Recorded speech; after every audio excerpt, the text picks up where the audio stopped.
Share marketing Kannada ಚಾನಲ್ಗೆ ತಮಗೆಲ್ಲರಿಗೂ ಸ್ವಾಗತ. ಇವತ್ತು ಬಂದು 13 ನವೆಂಬರ್ 2024 ಚಿನ್ನದ ಬೆಲೆ, ಬೆಳ್ಳಿಯ ಬೆಲೆ, ಕಚ್ಚಾ ತೈಲದ ಬೆಲೆ ಏನಾಯಿತು ಅಂತ ನೋಡ್ಕೊಂಡ್ಬರೋಣ ಬನ್ನಿ. ಕಮೋಡಿಟಿ ಮಾರ್ಕೆಟ್ ಇವತ್ತು ಚಿನ್ನದ ಬೆಲೆ ನೋಡೋದಾದರೆ 24 ಕ್ಯಾರೆಟ್ ಚಿನ್ನದ ಬೆಲೆ ಬಂದು 7,685 ರೂಪಾಯಿಗೆ ಬಂದಿದೆ. ಅದೇ ರೀತಿ ಪ್ರತಿ 100 ಗ್ರಾಮ್ ಚಿನ್ನದ ಬೆಲೆಯನ್ನು ನೋಡೋದಾದರೆ 7,68,500 ರೂಪಾಯಿ ಆಗಿದೆ. ಅಂದರೆ ಪ್ರತಿ 1 ಗ್ರಾಮಲ್ಲಿ ಸುಮಾರು 44 ರೂಪಾಯಿನ ಇಳಿಕೆ. ಹಾಗೆ ಪ್ರತಿ 100 ಗ್ರಾಮ್ ಚಿನ್ನದ ಬೆಲೆಯಲ್ಲಿ ಸುಮಾರು 4,400 ರೂಪಾಯಿನ ಒಂದು ಇಳಿಕೆ ಆಗಿದೆ. ನಿನ್ನೆ ಮತ್ತು ಇವತ್ತು ನೋಡೋದಾದರೆ ಒಂದು ಒಳ್ಳೆಯ ಇಳಿಕೆ ಅಂತಲೇ ಹೇಳ್ಬೋದು. ಅದೇ ರೀತಿ 22 ಕ್ಯಾರೆಟ್ ಚಿನ್ನದ ಬೆಲೆ ನೋಡೋದಾದರೆ ಸುಮಾರು 7,045 ರೂಪಾಯಿ ಇದೆ ಪ್ರತಿ 1 ಗ್ರಾಮಿಗೆ ಬೆಂಗಳೂರಿನಲ್ಲಿ. ಹಾಗೆ ಪ್ರತಿ 100 ಗ್ರಾಮ್ ಚಿನ್ನದ ಬೆಲೆ ಬಂದು 7,04,500 ರೂಪಾಯಿ ಆಗಿದೆ. ಪ್ರತಿ 1 ಗ್ರಾಮಲ್ಲಿ ಸುಮಾರು 40 ರೂಪಾಯಿನ ಇಳಿಕೆ ಆಗಿದೆ ನಿನ್ನೆ ಹೋಲಿಸಿದ್ರೆ. ಹಾಗೆ ಪ್ರತಿ 100 ಗ್ರಾಮ್ ಚಿನ್ನದ ಬೆಲೆಯಲ್ಲಿ ಸುಮಾರು 4,000 ರೂಪಾಯಿನ ಒಂದು ಇಳಿಕೆ ಆಗಿದೆ.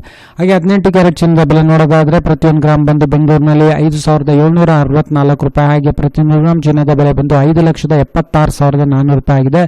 ಅಂದರೆ ನಿನ್ನೆಗೋಸ್ಕರ ಪ್ರತಿ 1 ಗ್ರಾಮಲ್ಲಿ ಒಂದು 33 ರೂಪಾಯಿನ ಇಳಿಕೆ. ಹಾಗೆ ಪ್ರತಿ 100 ಗ್ರಾಮ್ ಚಿನ್ನದ ಬೆಲೆಯಲ್ಲಿ ಸುಮಾರು 3,300 ರೂಪಾಯಿನ ಒಂದು ಇಳಿಕೆ ಆಗಿದೆ.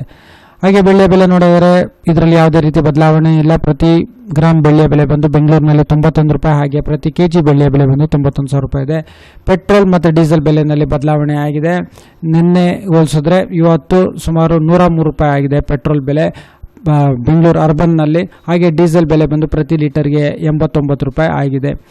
ನೋಡ್ಬೋದು ನೀವು ಜೂನ್ನಲ್ಲಿ ಹೆಚ್ಚು ಕಡಿಮೆ 99 ರೂಪಾಯಿ 84 ಪೈಸೆ ಆಯಿತು ಪೆಟ್ರೋಲ್. ಹಾಗೆ ಡೀಸೆಲ್ 85 ರೂಪಾಯಿ 93 ಪೈಸೆ ಆಯಿತು ಜೂನ್ನಲ್ಲಿ. ಇವಾಗ ಎಷ್ಟಾಗಿದಂತೆ. ಹಾಗೆ ಕಚ್ಚಾ ತೈಲದ ಬೆಲೆ ನೋಡೋದಾದರೆ 5,795 ರೂಪಾಯಿಗೆ ಟ್ರೇಡ್ ನಡೀತಿದೆ. ವಿಡಿಯೋ ನೋಡೋದಕ್ಕೆ ತಮಗೆಲ್ಲರಿಗೂ ತುಂಬ ಧನ್ಯವಾದ. ದಯವಿಟ್ಟು ವಿಡಿಯೋನ ಲೈಕ್ ಮಾಡಿ, ಶೇರ್ ಮಾಡಿ, ಕಮೆಂಟ್ ಮಾಡಿ, ಚಾನಲ್ ಸಬ್ಸ್ಕ್ರೈಬ್ ಮಾಡಿ. ತುಂಬ ಧನ್ಯವಾದ.